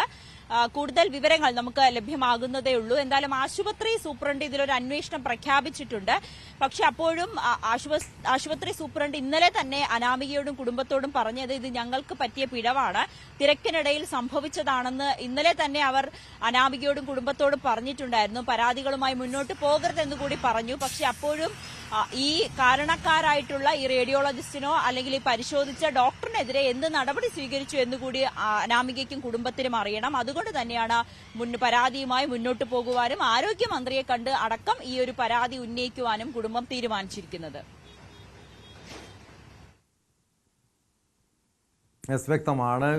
കൊച്ചിയിൽ നിന്ന് നവമി ദിനേശാണ് വിവരങ്ങൾ നൽകിയത്. കളമശ്ശേരി മെഡിക്കൽ കോളേജിലാണ് ഈ രീതിയിലുള്ള പിഴവ് സംഭവിച്ചിരിക്കുന്നത്. ഡോക്ടർക്കെതിരെ നടപടി സ്വീകരിക്കണമെന്നാണ് പരാതിക്കാരിയായ യുവതിയുടെ ആവശ്യം.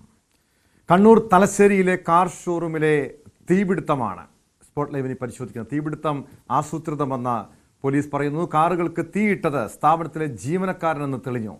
കേസിൽ വയനാട് സ്വദേശി സജീറിനെ പോലീസ് അറസ്റ്റ് ചെയ്തു. തീപിടുത്തത്തിൽ 3 കാറുകൾ കത്തി നശിച്ചിരുന്നു. തലശ്ശേരി ചിറക്കരയിലെ ഷോറൂമിൽ കഴിഞ്ഞ ചൊവ്വാഴ്ചയാണ് തീപിടുത്തമുണ്ടായത്. വിശദാംശങ്ങളുമായി KV ബൈജു ചേരുന്നു. ബൈജു, ഈ സംഭവം തീപിടുത്തമുണ്ടായി 4 ദിവസത്തിന് ശേഷമാണ് ഈ പ്രതിയിലേക്ക് എത്താൻ കഴിഞ്ഞത്. തുടക്കത്തിൽ അത് ഷോർട്ട് സർക്യൂട്ടാണ് എന്ന രീതിയിലുള്ളൊരു സംശയമൊക്കെ ഉണ്ടാകുന്നു. പിന്നീട് ഇത് ആസൂത്രിതമായ തീപിടുത്തമാണ് ഉണ്ടായതെന്ന് പോലീസിന് എങ്ങനെയാണ് സ്ഥിരീകരിച്ചത്? ഈ പ്രതിയിലേക്ക് എങ്ങനെയാണ് എത്താൻ കഴിഞ്ഞത് ബൈജു?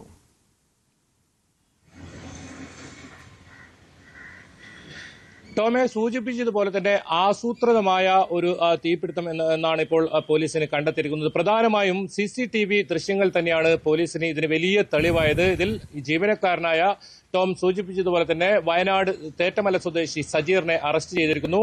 ഈ സംഭവം പോലീസ് പറയുന്നത് ഇയാൾക്ക് ചില പണമിടപാടുമായി ബന്ധപ്പെട്ട് ചില ആരോപണങ്ങൾ ഉണ്ടാവുകയും പിന്നീട് ഈ ഓഫീസുമായി തർക്കമുണ്ടാവുകയും ചെയ്തിരുന്നു. ഇതേ തുടർന്ന് ഇയാൾക്ക് ഈ വൈരാഗ്യം ഉണ്ടാവുകയും അതിനുശേഷം ഈ പുലർച്ചെ, അതായത് ചൊവ്വാഴ്ച പുലർച്ചെ 4 മണിക്കാണ് ഇത്തരത്തിൽ ഈ ഷോറൂമിലെത്തി 3 കാറുകളാണ് ഈ പൂർണ്ണമായും കത്തിനശിക്കുന്ന സാഹചര്യം ഉണ്ടായത്. അതായത് പെട്രോൾ ഉപയോഗിച്ചായിരുന്നു ഇയാൾ ഈ 3 കാറുകളും കത്തിച്ചത്. ഇതിൽ ഒരു കാറ് ചൊവ്വാഴ്ച എല്ലാ രജിസ്ട്രേഷൻ നടപടികളും പൂർത്തിയാക്കി കൈമാറേണ്ട ഒരു വാഹനമായിരുന്നു. അതുപോലെ തന്നെ മറ്റ് 2 കാറുകൾ പുതിയ കാറുകളാണ്. ഈ 3 കാറുകളും പൂർണ്ണമായും കത്തിനശിക്കുന്ന ഒരു സാഹചര്യമാണ് ഉണ്ടായത്. തുടക്കത്തിൽ ടോം സൂചിപ്പിച്ചത് വലിയ സംശയം ഇതിലുണ്ടായിരുന്നു. പോലീസ് കൃത്യമായി അന്വേഷണം നടത്തി ഒടുവിലാണ് ഈ ജീവനക്കാരനിലേക്ക് തന്നെ എത്തുകയും ജീവനക്കാരനെ അറസ്റ്റ് ചെയ്യുന്ന സാഹചര്യം ഉണ്ടായത്. എന്തായാലും പോലീസിനെ സംബന്ധിച്ചിടത്തോളം 4 ദിവസത്തിനകം തന്നെ പ്രതിയെ പിടികൂടാനായത് നേട്ടമായി. അതുമാത്രമല്ല, നമുക്കറിയാം കഴിഞ്ഞ ദിവസം വളവട്ടത്തിൽ വലിയ കവർച്ച നടന്നപ്പോഴും പോലീസിന് 10 ദിവസത്തിനകം തന്നെ പ്രതിയെ പിടികൂടാൻ സാധിച്ചത്. അതേപോലെ തന്നെ തൊട്ടു പിന്നാലെയാണ് ഇത്തരത്തിലൊരു തീപിടുത്തമുണ്ടായത്. ഈ മാരുതി നെക്സ കമ്പനിയുടെ യാർഡിൽ, അതായത് ഈ കാറുകൾ സൂക്ഷിക്കുന്ന യാർഡിലാണ് ഇത്തരത്തിൽ തീപിടുത്തമുണ്ടായത്. 3 കാറുകൾ പൂർണ്ണമായും കത്തിനശിക്കുന്ന സാഹചര്യമുണ്ടായി. വലിയ തോതിൽ സംശയം ആദ്യം തന്നെ ഉണ്ടായിരുന്നു പോലീസിന്. ഇത്തരത്തിൽ തീപിടിച്ചതിന് മറ്റ് ഷോർട്ട് സർക്യൂട്ട് ഒന്നും ആകാൻ സാധ്യതയില്ല. കാരണം യാർഡ് ആയതുകൊണ്ട് തന്നെ അത്തരത്തിലുള്ള സംവിധാനങ്ങളൊന്നും അവിടെ ഇല്ലാത്തതുകൊണ്ട് ഇത് ആരോ മനഃപൂർവ്വം കത്തിച്ചാണെന്ന് സംശയം ഉണ്ടായിരുന്നു. പക്ഷേ ഒടുവിലാണ് ഇത് ജീവനക്കാരൻ തന്നെ കത്തിച്ചത് എന്ന രീതിയിലേക്ക് കാര്യങ്ങൾ എത്തുന്നതും ഇയാളുടെ അറസ്റ്റ് രേഖപ്പെടുന്നതും. അല്പസമയം മുമ്പ് ഇയാളെ ഈ സ്ഥലത്തെത്തിച്ച് തെളിവെടുപ്പൊക്കെ നടത്തി. പോലീസ് തെളിവെടുപ്പ് പൂർത്തിയാക്കി. ഇയാൾ എങ്ങനെയാണ് ഈ വാഹനത്തിന് ഇത്തരത്തിൽ തീ കൊളുത്തിയത്, അത്തരം കാര്യങ്ങൾ പോലീസ് ഇയാളിൽ നിന്നും ശേഖരിച്ചു. പെട്രോൾ ഉപയോഗിച്ചാണ് താൻ ഈ തീയിട്ടതെന്നും അദ്ദേഹം പോലീസിന് വെളിപ്പെടുത്തിയിട്ടുണ്ട്. എന്തായാലും ഈ സംഭവത്തിൽ ഈ നേരത്തെ തന്നെ ഈ സ്ഥാപന ഇടപാടുമായി ഇയാൾക്ക് ഇതിനെ വലിയ ആരോപണം ഉയർന്നിരുന്നു. പണം ഇടപാടുമായി ബന്ധപ്പെട്ട് വലിയ ക്രമക്കേട് ഇയാൾ നടത്തിയിരുന്നു. അതിനെ തുടർന്ന് വാക്കുതർക്കവും ഉണ്ടായിരുന്നു എന്നാണ് പറയുന്നത്. ആ ഒരു വൈരാഗ്യത്തിലാണ് ഇയാൾ കാറ് കത്തിച്ചതെന്നാണ് പറയുന്നത്. എന്തായാലും ആസൂത്രിതമായ ഒരു സംഭവമായി തന്നെയാണ് ഇതിൽ പോലീസ് കാണുന്നത്. തലശ്ശേരി ചെറക്കരയിലെ ഈ മാരുതി ഷോറൂമിലാണ് ഇത്തരത്തിൽ തീപിടുത്തം ഉണ്ടായത്. അതായത് വലിയ ജനത്തിരക്കുള്ള ഒരു സ്ഥലത്ത് ഇത്തരത്തിൽ തീപിടുത്തം ഉണ്ടായതുകൊണ്ട് തന്നെ സംശയമുണ്ടായിരുന്നു ഇത് കൃത്യമായി അറിയുന്ന ഒരാളായിരിക്കാം ഇതിന് പിന്നിലെന്ന്. ആ അന്വേഷണം പോലീസ് ഒടുവിൽ CCTV ക്യാമറ കേന്ദ്രീകരിച്ച് നടത്തിയ അന്വേഷണത്തിനൊടുവിലാണ് ഈ പ്രതി പിടിയിലാകുന്നതും. ഏതായാലും പ്രതിയുടെ അറസ്റ്റ് രേഖപ്പെടുത്തിയിട്ടുണ്ട്. അല്പസമയത്തിനകം തന്നെ പ്രതിയെ തലശ്ശേരി കോടതിയിൽ ഹാജരാക്കും. തെളിവെടുപ്പ് ഉൾപ്പെടെയുള്ള നടപടിക്രമങ്ങളെല്ലാം തീർച്ചയായും ബൈജു സൂചിപ്പിച്ചതുപോലെ കണ്ണൂർ പോലീസ് ഇതുപോലുള്ള സംഭവങ്ങളിൽ ഇപ്പോൾ തുടർച്ചയായി അവരുടെ മിടുക്ക് കാണിക്കുന്നുണ്ട്. കാരണം നേരത്തെ വളപട്ടണത്തെ കവർച്ചാ കേസ് അതിവേഗത്തിലൊന്നും പ്രതിയിലേക്ക് എത്തുക എന്ന് പറയുന്നത് അത്ര ബുദ്ധിമുട്ടേറിയ കാര്യമായിരുന്നു. അയൽവാസിയായിരുന്നു പ്രതി. തെളിവുകൾ കൃത്യമായി ലഭിച്ചിരുന്നല്ലോ. പക്ഷേ പോലീസ് വിദഗ്ധമായി തന്നെ 10 ദിവസത്തിനുള്ളിൽ തന്നെ പ്രതിയെ കണ്ടെത്താൻ കഴിഞ്ഞു. ഇവിടെ തലശ്ശേരിയിലെ കാർ ഷോറൂമിലെ തീപിടുത്തത്തിലും ആദ്യഘട്ടത്തിൽ പ്രതി ആരാണ് എന്ന് യാതൊരു സൂചനയും ഉണ്ടായിരുന്നില്ല. ബൈജു, എങ്ങനെയാണ് ഈ സജീറിലേക്ക് പോലീസിന് എത്താൻ കഴിഞ്ഞത്? കാരണം കൃത്യമായ തെളിവുകളില്ല. ഈ CCTV ദൃശ്യങ്ങൾ, മറ്റേതെങ്കിലും കൃത്യമായ തെളിവ് എന്തായിരുന്നു? ഇയാളിലേക്ക് എത്താൻ പറ്റുന്ന രീതിയിൽ പോലീസിന് എന്ത് തുമ്പാണ് ലഭിച്ചത്?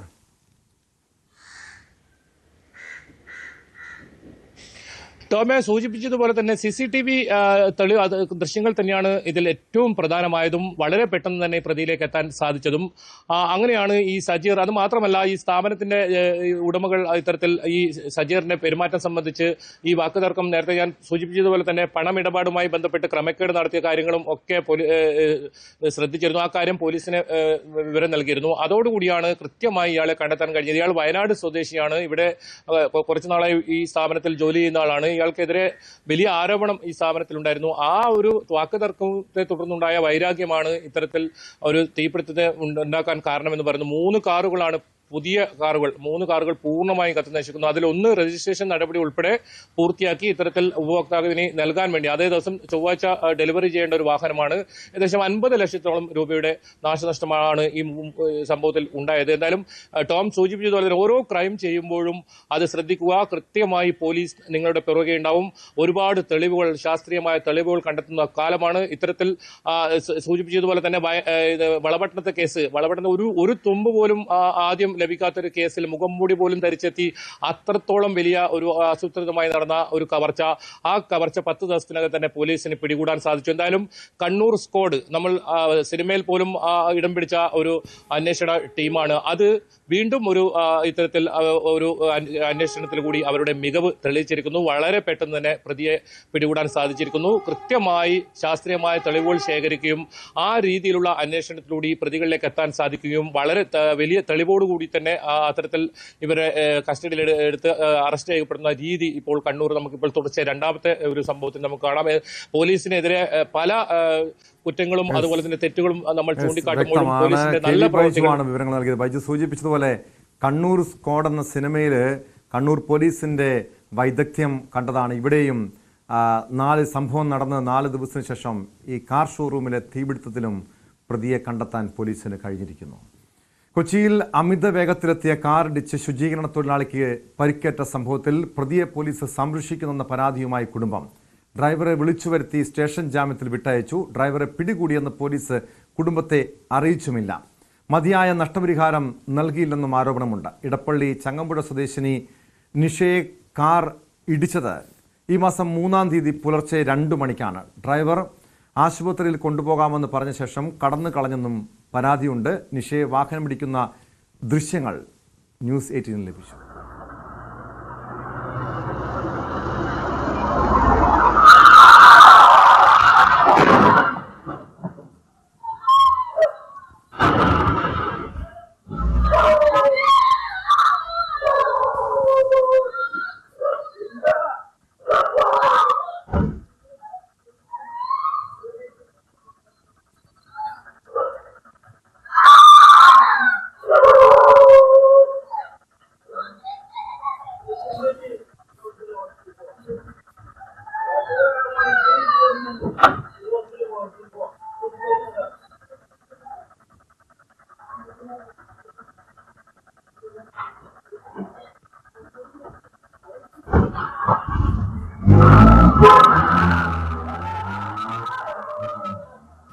വെളുപ്പിന് 3:20 ഞാൻ വണ്ടിയും കൊണ്ട് പോവായിരുന്നു. ബാക്കിൽ ലൈറ്റിൻ്റെ വെട്ടം കണ്ടാണ് ഞാൻ തിരിഞ്ഞു നോക്കണേ. അപ്പോഴത്തേനും കാർ എൻ്റെ അടുത്തെത്തി. ഞാൻ ഉന്തുവണ്ടി ഇട്ടിട്ട് ഞാൻ ഓടിയെങ്കിലും എൻ്റെ ബാക്കിൽ വന്ന് ഇടിക്കുകയും ചെയ്തത്. ഞാൻ അവിടെ വീണ് കിടക്കണം. അയാൾ ഇറങ്ങി വന്നിട്ട് എന്നെ നോക്കി, വാ ചേച്ചി നമുക്ക് ഹോസ്പിറ്റലിൽ പോകാമെന്ന് പറഞ്ഞു. അപ്പം എൻ്റെ ഹസ്ബൻഡ് ഓടി വന്നിട്ട് എന്നെ പൊക്കി. ഞാനോർത്ത് വണ്ടി എടുക്കുന്നത് എൻ്റെ അടുത്തേക്ക് വണ്ടി അടുപ്പിക്കാനാണെന്നാണ് കരുതിയത്. പക്ഷെ വണ്ടി എടുത്ത് അദ്ദേഹം വിട്ടുകളയേ ചെയ്തത്. വാഹനം ഇടിച്ചവൻ ഒരു കാരം കൊണ്ട് ഹോസ്പിറ്റലിൽ വന്നിട്ട് ഞങ്ങൾ മെഡിക്കലിൻ്റെയോ മരുന്ന് അടിച്ചാലോ ഒന്നും ഒരു ഇതും ചെയ്തിട്ടില്ല. അവനെ നേരെ സ്റ്റേഷൻ ജാമ്യം കൊണ്ട് അവനങ്ങോട്ട് വീട്ടിൽ പോയി. അത് ഞാൻ ചോദിക്കില്ല, എന്തുകൊണ്ടാണ് ഇങ്ങനെയുള്ള വാഹനാപകടമുള്ളവർക്ക് പെട്ടെന്ന് സ്റ്റേഷൻ ജാമ്യം കൊടുത്ത് വിടണം? എന്തുകൊണ്ടാണ്? അത് പോലീസുകാർ ചെയ്യണത് ഏറ്റവും വലിയ തെറ്റാണ്. പോലീസുകാർ ആദ്യമേ വന്ന് ഹോസ്പിറ്റലിൽ വന്നിട്ട് രോഗിനെ കണ്ടിട്ട് അവർക്ക് എന്താ പറ്റിയെന്ന് അന്വേഷിച്ചിട്ട് വേണം ഇവൻ ഈ പ്രതി ഹോസ്പിറ്റലിൽ വന്ന് അന്വേഷിച്ചോ ഇല്ല അവർക്ക് എന്താണ് ചെയ്തോ എന്നുള്ള കാര്യങ്ങൾ അന്വേഷിച്ചിട്ട് വേണ്ടേ ഇവർ സ്റ്റേഷൻ ജാമ്യം കൊടുക്കാൻ. ശരിയല്ലേ? ഇത് ഒന്നും അന്വേഷിക്കാതെ നിങ്ങൾ അവന് വെറുതെ സ്റ്റേഷൻ ജാമ്യം, ഞാൻ കൊടുത്ത പരാതിയിൽ അവന് സ്റ്റേഷൻ ജാമ്യത്തിൽ നിങ്ങൾ പറഞ്ഞു വിട്ട്. ഇപ്പം അവൻ സന്തോഷത്തോടെ അവൻ്റെ വീട്ടുകാരായിട്ടും അവനായിട്ട് കറങ്ങി തിരിഞ്ഞ് നടക്കുന്നുണ്ട്. എൻ്റെ ഭാര്യ ഇപ്പോൾ ഇവിടെ കിടന്ന് കഷ്ടപ്പെടുന്നില്ലേ? ശരിയാണില്ലേ? അപ്പോൾ ആർക്കും നഷ്ടം? എനിക്കാണ് നഷ്ടം വന്നത്. ഞാൻ പറയണത് ഈ വണ്ടി ഓടിച്ചവന് ന്യായമായുള്ള ശിക്ഷ കൊടുക്കണം. ഇവനെ കോടതിക്ക് കൊടുക്കണം എന്നാണ് ഞാൻ പറയണേ. വിശദാംശങ്ങളുമായി ഡാനി ഇപ്പോൾ ചേരുന്നു കൊച്ചിയിൽ നിന്ന്. ഡാനി, ഭയപ്പെടുത്തുന്ന ദൃശ്യങ്ങളാണ്. ഇവിടെ കുടുംബം ഉന്നയിക്കുന്നത് പോലീസിനെതിരെ ഗുരുതരമായിട്ടുള്ള ആരോപണമുണ്ട്. വാഹനമിടിച്ച ഈ കാർ ഡ്രൈവർക്കെതിരെയുണ്ട്. കാർ ഡ്രൈവർ ആശുപത്രിയിൽ കൊണ്ടുപോകാമെന്ന് പറഞ്ഞ ശേഷം കടന്നു കളയുന്നു. നഷ്ടപരിഹാരം നൽകിയില്ല. പോലീസ് പ്രതിയെ പിടികൂടുന്നു. ആ പിടികൂടിയ വിവരം ഈ പരാതിക്കാരെ അറിയിച്ചില്ല. ഇവിടെ പ്രധാനമായും ആരുടെ ഭാഗത്താണ് വീഴ്ച ഉണ്ടായത്?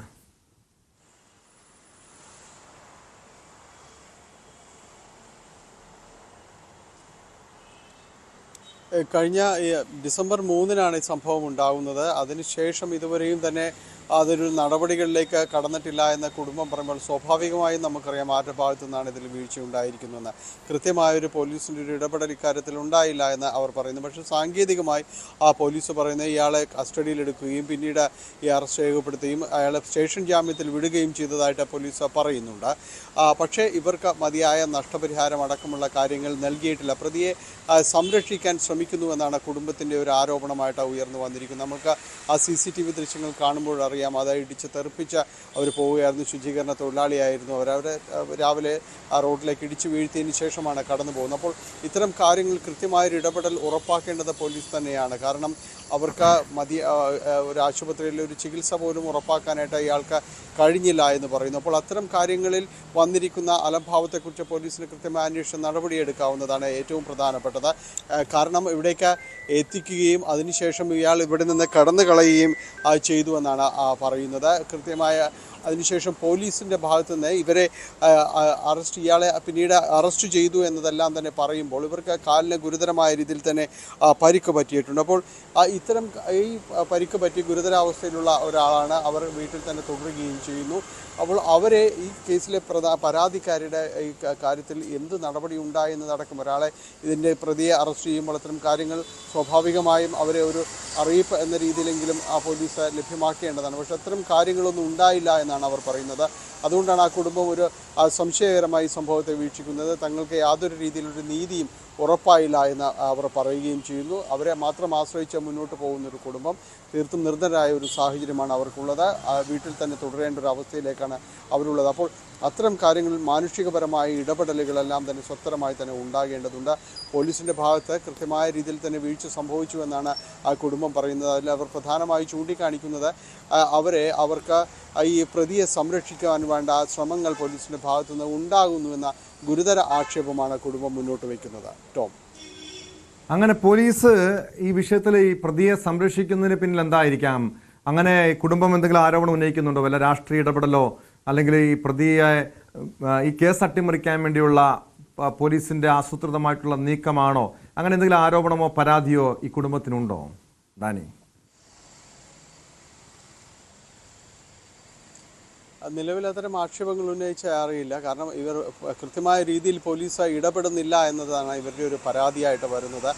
സ്വാഭാവികമായ അത്തരം സ്വാധീനമുള്ളവരാരെങ്കിലും ആയിരിക്കാം ഇത്തരം കാര്യങ്ങൾക്ക് പിറകിലെന്നവർ പറയുകയും ചെയ്യുന്നു. ഡ്രൈവർ ആരാണ് എന്നത് സംബന്ധിച്ച് അവർക്ക് കൃത്യമായ അറിവിലേക്ക് വന്നിട്ടില്ല. പക്ഷേ പോലീസിൽ സ്വാധീനമുള്ള അല്ലെങ്കിൽ പോലീസിൽ സ്വാധീനിക്കാൻ കഴിയുന്ന ആരൊക്കെയാണ് ഇതിനൊപ്പമുള്ളത് എന്നാണ് അവർ സംശയിക്കുകയും ചെയ്യുന്നത്. അതുകൊണ്ടാണ് ഈ കൃത്യം നടന്ന് ഇത്രയും ദിവസമായിട്ടും പോലീസ് അവരെ ഇങ്ങനെ ഒരാളെ അറസ്റ്റ് ചെയ്തിട്ട് സ്റ്റേഷൻ ജാമ്യത്തിൽ തന്നെ വിടുന്നൊരു സാഹചര്യം ഉണ്ടാകുന്നത്. കാരണം ഇത് വലിയ വേഗതയിലാണ് വരുന്നത്. അതിൽ തീർച്ചയായും അയാളുടെ ഭാഗത്തു നിന്നുള്ളൊരു അശ്രദ്ധയും കാര്യങ്ങളും എല്ലാം തന്നെയുണ്ട്. അപ്പോൾ അത്തരം കാര്യങ്ങളിലെല്ലാം തന്നെ ഈ വേണ്ട വിധത്തിൽ ഗുരുതരമായ വകുപ്പുകളോടെ നടപടികളെല്ലാം തന്നെ എടുക്കേണ്ടതാണ്. പക്ഷേ അത്തരം കാര്യങ്ങളിലേക്കൊന്നും പോലീസിൻ്റെ ഭാഗത്തു നിന്ന് പോയിട്ടില്ല. അപ്പോൾ സ്വാഭാവികമായും അവർ സംശയിക്കുന്നത് അത് തന്നെയാണ്. വലിയ രീതിയിലൊരു ഇടപെടൽ ഇക്കാര്യങ്ങളിൽ നടന്നിട്ടുണ്ട് എന്ന ഒരു സംശയമാണ് കുടുംബം മുന്നോട്ട് വയ്ക്കുകയും ചെയ്യുന്നത്. അതുകൊണ്ടാണ് അവരൊരു ആരോപണമായി തന്നെ ഇത് ഉയർത്തിക്കൊണ്ടുവരുന്നത്. ഇവരെ പ്രതിയെ സംരക്ഷിക്കുവാനുള്ള ശ്രമങ്ങളാണ് പോലീസിൻ്റെ ഭാഗത്തു നിന്ന് ഉണ്ടാകുന്നത്. തങ്ങൾക്ക് നീതി ഉറപ്പാക്കാൻ ആരും തന്നെ ഇടപെടുന്നില്ല. അതിന് മാത്രമുള്ളൊരു സ്വാധീനം തങ്ങൾക്കില്ല എന്ന് അവർ വിശ്വസിക്കുകയും ചെയ്യുന്നത്. അതുകൊണ്ടാണ് വൈകാതെ ഇക്കാര്യങ്ങളിലൊരു നടപടി ഉണ്ടാകണമെന്നൊരു അപേക്ഷയാണ് അവർ മുന്നോട്ട് വയ്ക്കുന്നത്. കാരണം ഈ കാലിന് ഗുരുതരമായി അവർക്ക് പരിക്കേറ്റിട്ടുണ്ട്. മാത്രവുമല്ലാതെ വലിയ അപകടം വിതയ്ക്കുന്ന രീതിയിൽ തന്നെയായിരുന്നു ആ കാറ് കടന്നു വരികയും ചെയ്യുന്നത്. ആ ദൃശ്യങ്ങളിൽ അത് വ്യക്തവുമാണ്. അപ്പോൾ മരണത്തിൻ്റെ മുഖത്ത് നിന്ന് അവർ രക്ഷപ്പെടുകയായിരുന്നു അവരുടെ ഭാഗ്യം കൊണ്ട് എന്ന് തന്നെ പറയാം. അപ്പോൾ അങ്ങനെ ഒരു ഗുരുതര സ്വഭാവത്തോടുകൂടി വാഹനം തീർച്ചയായും അത്ഭുതകരമായിട്ടാണ് ആ യുവതി അപകടത്തിൽ നിന്നും രക്ഷപ്പെട്ടത്. പക്ഷേ ഈ അപകടത്തിൽ വീഴ്ച വരുത്തിയ ഈ ഡ്രൈവർക്കെതിരെ നടപടി സ്വീകരിക്കണം. മാത്രമല്ല ഇവർ വളരെ നിർധനരായിട്ടുള്ള ഒരു കുടുംബമാണ്. ഈ പരിക്ക് പറ്റിയ യുവതിയുടെ ചികിത്സയ്ക്ക് വേണ്ട സഹായമെങ്കിലും പോലീസ് ചെയ്തു കൊടുക്കേണ്ടതാണ്. നഷ്ടപരിഹാരം ഉറപ്പാക്കേണ്ടതാണ്. സ്പോട്ട് ലൈവ് പൂർണ്ണമാകുന്നു. നമസ്കാരം.